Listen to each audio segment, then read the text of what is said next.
Hi, I'm Stacey. And hi, I'm Javay. We'd like to start by asking you a question. What were you doing 20 years ago? 20 years ago, I was a local Colorado kid dreaming of being Miss America. And while I fiercely pursued those dreams, I made some pretty serious mistakes along the way. I was fortunate enough that those dreams didn't end up defining me. And I went on to achieve my dream, becoming Miss Colorado and competing in Miss America in 2015. Javay and I have been talking a lot about childhood dreams recently, and we think there's something really powerful about them. Absolutely, Stacey. And I would love to piggyback off of what you're saying. I think there's something powerful about our imagination, about our ability to dream, to imagine and bring things into your existence. My biggest childhood dream was to become a professional football player / drummer. Like, football was a great, joyful experience for me. It was fun. I was really, really good at it. I was talented enough to become recruited by Division I schools. I was talented enough to be recruited by CU, CSU, and Arizona State. And oh, by the way, can I let y'all in on another secret? I was equally gifted with the drums. Music is in my DNA. So while I got to live my dream to its fullest potential, Javay is working hard to fulfill a portion of his dream from behind prison walls. We ended up here together today because our organization, Breakthrough, is committed to ending the cycle of mass incarceration and helping people like Javay and many others achieve their truest and fullest potential. Potential. So I got a serious question, Stacey. What's the difference between you and I? We had equal potential. We both had talents and big dreams. I just had access to more opportunities, I think. In fact, that's a huge systemic problem. The lack of meaningful opportunities in underprivileged environments. So true.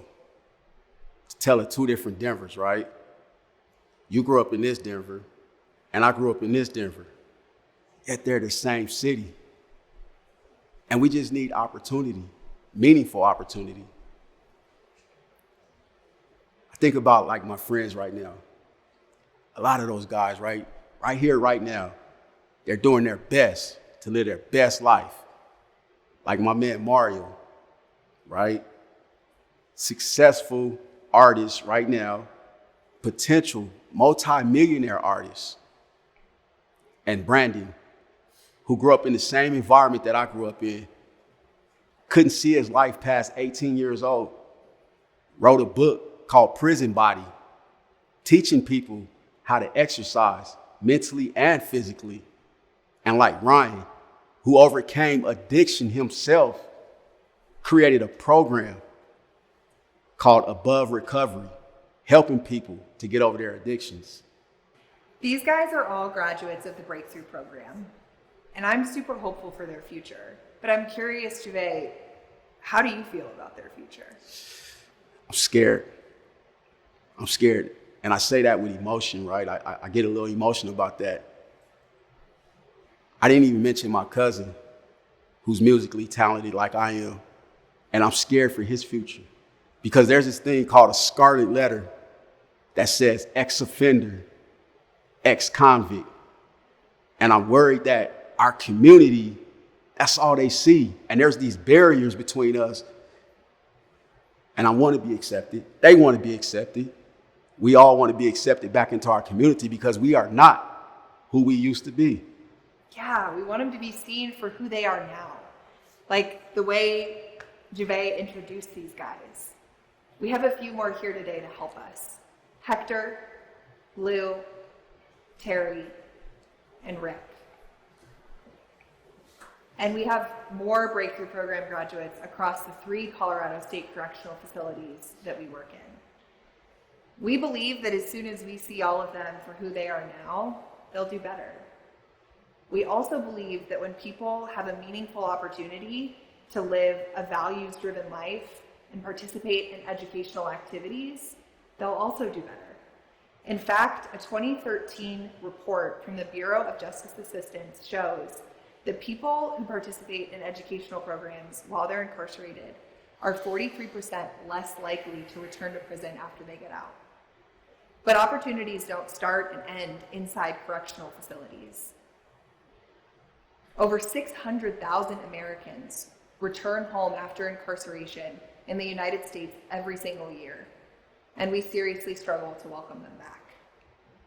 Wow, that's an amazing statistic. So right now, what we want to do is an empathy building exercise. Stacey introduced this to us some years ago, and we've practiced it ever since. And so what I'm going to do, I'm going to invite you guys at home to participate in this with your heart. Close your eyes if you want to. Stacey's going to read a series of statements, and if they resonate with you, step towards your computer screen. And if they don't, step away from your computer screen, excuse me. So I need all you guys to stand up. Let's do this, Stace. All right.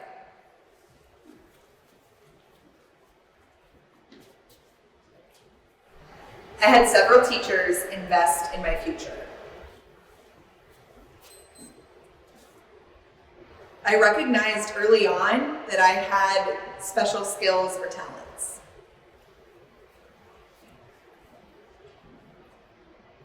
I had a parent available to take me to after-school activities like sports, theater, art. I grew up with both of my parents in the home.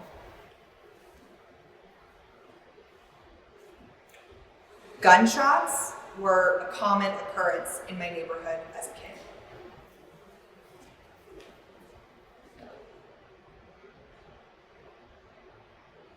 I've had experiences that have taught me that I can and will be needlessly stopped or questioned by the police. I've worked hard to overcome symptoms of mental illness like anxiety or depression.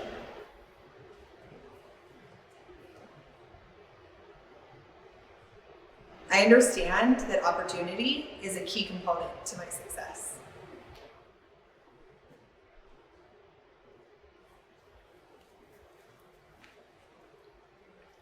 So as you can all see, we had different experiences, but we're all so much alike.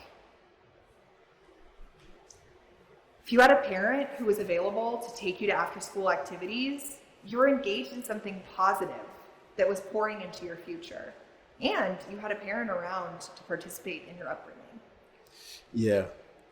If you heard gunshots in your neighborhood growing up, it impacted you. It had a trauma for the rest of your life. And if you had opportunity, chances are you're human, and it was a part of your success. We just need that opportunity. But we don't offer missed opportunity as an excuse. Seriously, we don't offer that as an excuse for why we're here. We have personal accountability, and we take accountability for what we've done. And I need you guys in our community to have that same accountability. In closing, I would like to say,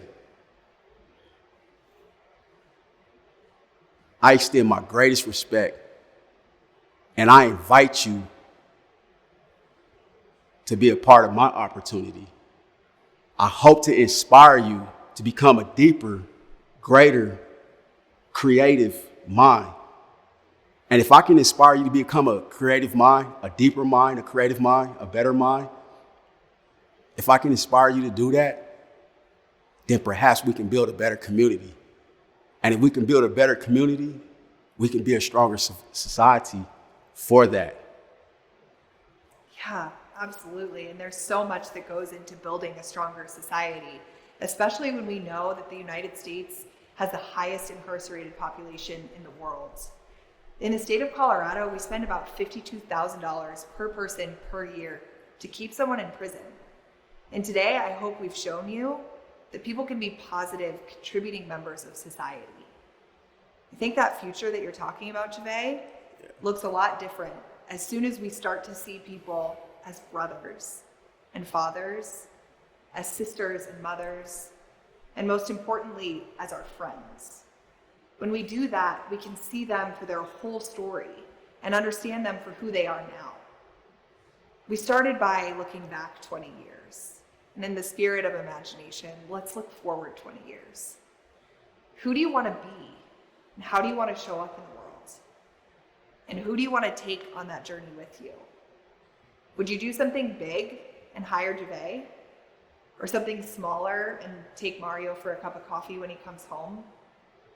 I don't care if you choose to do something big or something small, as long as you do something to shift perspectives and change the way our society looks at people with criminal histories, so we can build a loving community in which all people feel that they belong. Thank you. Let's do it. Thank you.